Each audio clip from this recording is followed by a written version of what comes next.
तिनसुकिया जिले में लंबे समय से सक्रिय कच्चे तेल और कंडेंसेट चोरी के नेटवर्क के खिलाफ पुलिस ने बड़ी कार्रवाई करते हुए अवैध कारोबार को करारा झटका दिया है।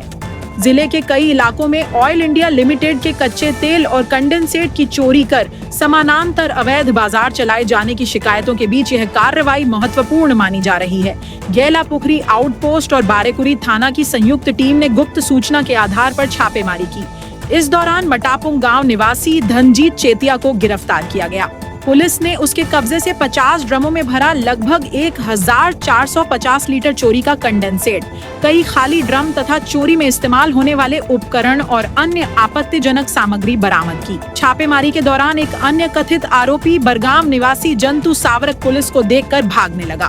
भागने के दौरान वह फेंसिंग के तार में उलझकर गंभीर रूप से घायल हो गया, जिससे उसकी मौत हो गई। पुलिस ने शव को कब्जे में लेकर तिनसुकिया मेडिकल कॉलेज एवं अस्पताल में पोस्टमार्टम कराया। फिलहाल गेलापुखरी आउटपोस्ट और बारेकुरी थाना की संयुक्त टीम पूरे मामले की गहन जांच कर रही है।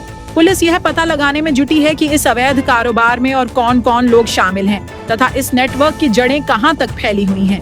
अधिकारियों का कहना है कि जिले में तेल और कंडेंसेट चोरी के खिलाफ अभियान आगे भी लगातार जारी रहेगा। तिनसुकिया से अर्जुन मिश्रा की रिपोर्ट।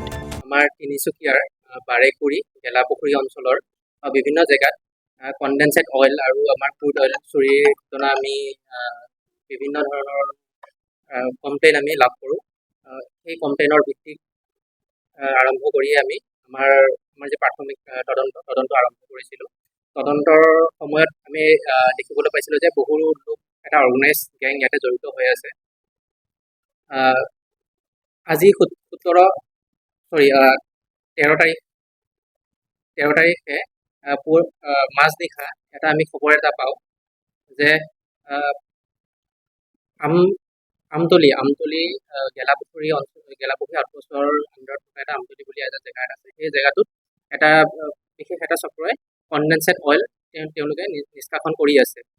যেতিয়া আমাৰ সেই খবৰটো পোৱাৰ পিছত আমাৰ এটা অভিযানকাৰী দল সেই ঘটনাস্থলীত উপস্থিত হয় এজন একিউজ ধনজিত চুতীয়া, বয়স 23 বছৰ। তেখেতৰ ঘৰ হৈছে মটাপুং পুলিচ ষ্টেচন বাৰেকুৰি।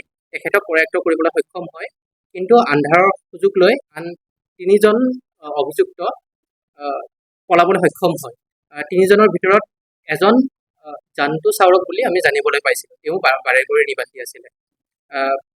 যেতিয়া আমাৰ অপাৰেশ্যন চলিছিলে, অপাৰেশ্যনৰ সময়ত আমি সেই ঘটনাস্থলীত বিভিন্ন সামগ্ৰী আমি উদ্ধাৰ কৰিবলৈ সক্ষম হওঁ।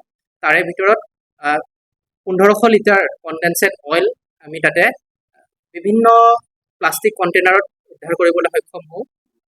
লগতে অইলৰ যি মেইন পাইপ আছে, মেইন পাইপৰ পৰা তেওঁলোকে সৰু এডাল পাইপ জইন কৰি লৈছিলে। সেই পাইপটো আৰু তাৰ লগতে এটা ফিল্টাৰ এটা আমি উদ্ধাৰ কৰিবলৈ সক্ষম হওঁ।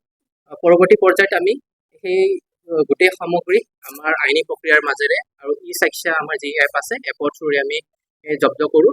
জব্দ কৰি আমি ধনজিত চুতীয়া আৰু যিবোৰ আমাৰ জব্দ সামগ্ৰী আছিল সেইবোৰ আমি গেলাপুখুৰী আউটপোষ্টলৈ লৈ আহোঁ। তাৰপিছত আজি যেতিয়া পোহৰ হওঁতে আৰু আমাৰ অভিযানকাৰী দলে সেই ঘটনাস্থলীত পুনৰ পৰিদৰ্শনৰ বাবে যায়। পৰিদৰ্শন কৰিবলৈ যাওঁতে তেওঁলোকে তাতে যিটো টেপিং পইণ্ট আছিলে, টেপিং পইণ্টত চাৰাউণ্ডেড কৰি ৰখা ফেন্সিং তেওঁলোকে প্ৰত্যক্ষ কৰে আৰু লগতে ফেন্সিঙৰ ওচৰে পাজৰে তেওঁলোকে বহুত ব্লাড ষ্টেইনছ তেওঁলোকে প্ৰত্যক্ষ কৰে। ঠিক সমান্তৰালভাৱে গৈ প্ৰায় ৰাতিপুৱা 8মান বজাত বাৰেকুৰি থানাত এটা খবৰ আহে যে এজন মানুহ নাম জান্তু চাউৰক বুলি, তেখেতৰ বয়স 40 বছৰ, নিবাসী বৰগাঁও বাৰেকুৰি। খবৰ আহে যে তেওঁ চিভিল হস্পিটেলত ভৰ্তি কৰোৱা হৈছে, তেওঁ আঘাতপ্ৰাপ্ত অৱস্থাত।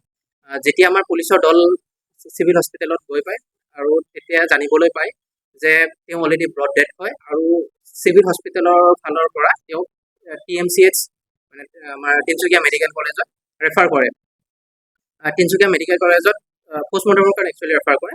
তাতেই আমি মেজিষ্ট্ৰেটৰ থ্ৰুৰে আইনী প্ৰক্ৰিয়াৰ মাজেৰে আমি ইনকুৱেষ্ট সম্পন্ন কৰোঁ আৰু মৃত জান্তু চাউৰকৰ ফটো যেতিয়া আমি এৰেষ্টেড একিউজ ধনজিত চুতীয়াক দেখাওঁ, তেখেতে আইডেণ্টিফাই কৰে আৰু কয় যে জান্তু চাউৰকো সেই ঘটনাস্থলীত আছিলে আৰু এন্ধাৰৰ সুযোগ লৈ তেওঁ পলাবলৈ সক্ষম হয়।